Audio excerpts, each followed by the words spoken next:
श्री शिवाय नमस्तुभ्यम दोस्तों, स्वागत करती हूँ आपका आपके अपने चैनल शिव भक्ति मार्ग में। आज सभी ने पार्थिव शिवलिंग का पूजन करा और सावन की शिवरात्रि की आप सभी को ढेर सारी शुभकामनाएं। अब बारी आती है इस चौकी को हमें हटाना कैसे है, किस तरह से विसर्जन करना है, किस सामग्री का क्या करना है। आप सभी के ढेरों प्रश्न मेरे पास आ रहे थे। तो देखिए, सबसे पहले तो सारी सामग्री तो हमने पूजा में यूज कर ली है। बच जाता है कई बार हमारे पास में दही, शक्कर, पंचामृत, दूध वगैरह। इसमें जल है, जल तो हम किसी भी पौधे में डाल देंगे, ठीक है। और यहाँ पर जो भी हमारे पास पूजन की सामग्री और इस जल का हमें करना क्या है, जो अभिषेक में से निकला है, ठीक है। अभी हमने अभिषेक करा तो उससे जल निकला था। मेरे पास इस टाइप की प्लेट है, आप भी जरूर मंगवा लीजिएगा।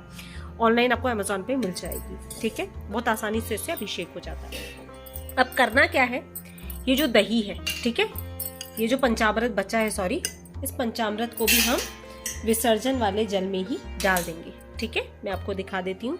यहाँ पे मैंने विसर्जन वाले जल में डाल दिया बचा हुआ पंचामृत। इसके पश्चात ये जो दूध है, दूध को मैं इस वाले जल में डालूंगी, विसर्जन के जल में, ठीक है। अब ये जो बचा हुआ दही है, इस दही को भी हम इसी में डाल देंगे, ठीक है। ये दही भी हमने इसमें डाल दिया। अब हमारे पास बची थोड़ी सी शक्कर है, यहाँ पे शक्कर भी मैं आप चाहे तो देखिए इस शक्कर को वापस यूज कर सकते हैं। तो शक्कर मैं इसके अंदर नहीं डालूंगी, इसे मैं वापस से अपने घर में यूज कर लूंगी, क्योंकि साफ शक्कर है। क्योंकि क्या होता है, इस जल को हम अपने पेड़ पौधों या गमलों में डालते हैं तो पौधे खराब होने का डर रहता है। तो इसे मैं अलग रख रही हूँ, ठीक है। ये फल एक्स्ट्रा रखा था, मैंने चढ़ाया नहीं था। इसके बाद देखिए धूप दीप हमारा, हाँ, जब ये दीपक ठंडा हो जाएगा, दीपक हटा के जो नीचे के अक्षत है वो अक्षत भी आप इसी जल में डाल दीजिएगा, विसर्जन वाले जल में। अब देखिए बारी आती है प्रसाद की, ठीक है।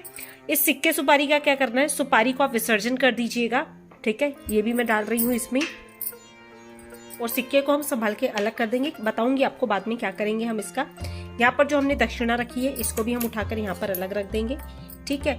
जो हमने सिक्का सुपारी के नीचे जो रखा था, जो माता गौरी और गणेश जी का स्वरूप दिया था, इन्हें भी हम विसर्जन में डाल देंगे और सिक्के को निकाल के यहाँ पर अलग कर देंगे। अब बारी आती है ये जो बेलपत्र चढ़े हुए, ठीक है। अभी मैं हटा नहीं रही हूँ, सिर्फ आपको दिखा रही हूँ। बेलपत्रों को भी आप ठंडा करने वाले जल में डाल सकते हैं। और अगर आपके घर में कोई रोगी व्यक्ति है तो आप इन बेलपत्रों को उठा के प्रसाद के रूप में भी एक एक धोकर अपने परिवार वालों को दे सकते हैं। या रोग नहीं भी है तो भी अपनी अच्छी सेहत के लिए इस बेलपत्र को उठाकर धोकर चबा के खा सकते हैं प्रसाद स्वरूप, ठीक है। अब कमल गट्टों का क्या कर रहे हैं, ध्यान से सुनिएगा। 5 के 5 कमल गट्टे उठा लीजिएगा। एक बेलपत्र लेकर स्वच्छ साफ लाल कपड़े में लपेटकर इसे आप अपनी तिजोरी में रख लीजिएगा, क्योंकि ये माता लक्ष्मी का स्वरूप माने जाते हैं, ठीक है। इसके पश्चात जो भी आपको यहाँ पे सामग्री नजर आ रही है, इसका हम इस जल के अंदर शिवलिंग के साथ ही विसर्जन कर देंगे, ठीक है। विसर्जन किस तरह से करेंगे, भगवान का भजन गाते हुए कि हे प्रभु, आपका विसर्जन कर रही हूँ। अगली बार जब भी आपको बुलाऊं पूजन में, आप अवश्य रूप से पधारिएगा। और इस बार मुझसे आपकी सेवा में जो भी कमी रह गई हो उसको क्षमा करिएगा, ठीक है। तो इस तरह से आपको शिवलिंग को लेकर जल में विसर्जित कर देना है। क्योंकि देखिए अक्षत छोड़ते ही शिव जी वापस अपने धाम को चले जाते हैं। तो आप चाहें तो अभी के अभी भी विसर्जन कर सकते हैं, और नहीं तो आप सुबह भी विसर्जन कर सकते हैं, कोई मनाही नहीं है, ठीक है। मैं तो अभी ही विसर्जन कर दूंगी। तो यहाँ पर जो भोग प्रसाद रखा है, कहा जाता है कि रात्रि 12 बजे से पहले पहले उसे ग्रहण कर लेना चाहिए, क्योंकि ये प्रसाद हमने शिवलिंग से छुआया नहीं है, पास में नैवेद्य के रूप में रखा है। आप चाहें तो इस प्रसाद को खा सकते हैं। देखिए प्रसाद बांट दीजिएगा रात्रि 12 बजे से पहले पहले। और 12 बजने के बाद कहा जाता है कि प्रसाद नहीं खाया जाता, क्योंकि इस पे शिव जी के गणों का अधिकार हो जाता है। तो या तो आप किन्हीं पंडित को भी दे सकते हैं, चाहे तो आप इसे गाय को खिला सकते हैं। इस प्रसाद को आप अभी के अभी जब आप पूजन में से कटोरी उठाएंगे तो यह प्रसाद आप अपने घर में बांट सकते हैं। देखिए मेरे पास नैवेद्य मुझे नहीं मिल पाया था तो मैंने यही रख लिया था। आप चाहे तो शक्कर गुड़ जो आपने रखा होगा उसे प्रसाद स्वरूप आप बांट दीजिएगा, ठीक है। तो इस तरह से आपको अपनी चौकी को हटाना है। और भी कुछ कमेंट्स आपके प्रश्न हो तो मुझे बता दीजिएगा, तो मैं उत्तर देने की पूरी कोशिश करूंगी।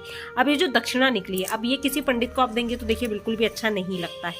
इसके साथ में आप 100, 50, 51, 21 जो आप रख के देना चाहें, एक्स्ट्रा अलग से फल लेकर उन पे या मिठाई रखकर आप साथ में दे सकते हैं, ठीक है। क्योंकि ये 3 सिक्के 4 सिक्के अगर आप किसी को देंगे तो वो चीज़ अच्छी नहीं लगेगी, ठीक है। तो आप इस तरह से किसी को दक्षिणा दे सकते हैं, किसी गरीब व्यक्ति को दे दीजिएगा, पंडित जी को दे दीजिएगा, आप जिसे चाहें, ठीक है। प्रसाद का मैंने आपको बता दिया है। अब यहाँ से जो धतूरा वगैरह है, धतूरे को धोकर आप दोबारा अगली सुबह पूजन में प्रयोग कर सकते हो। और बाकी जो भी सामग्री है उनका आपको इस जल के अंदर विसर्जन कर देना है। इस जल को तुलसी के गमले में नहीं डालना है, अन्य आप किसी भी गमले में डाल सकते हैं। तो बस यही जानकारी थी विसर्जन को लेकर। अभी भी आपके कुछ भी कमेंट्स होंगे तो मुझसे कमेंट बॉक्स में कमेंट करके पूछ लीजिएगा। वीडियो अच्छी लगी हो तो वीडियो को लाइक कर दीजिएगा, और चैनल पर पहली बार आए हैं, मेरी आवाज़ पहली बार सुन रहे हैं, तो शिव भक्ति मार्ग को सब्सक्राइब जरूर करिएगा। मिलते हैं अपने नेक्स्ट वीडियो में, तब तक के लिए श्री शिवाय नमस्तुभ्यं। जय माता रानी दोस्तों।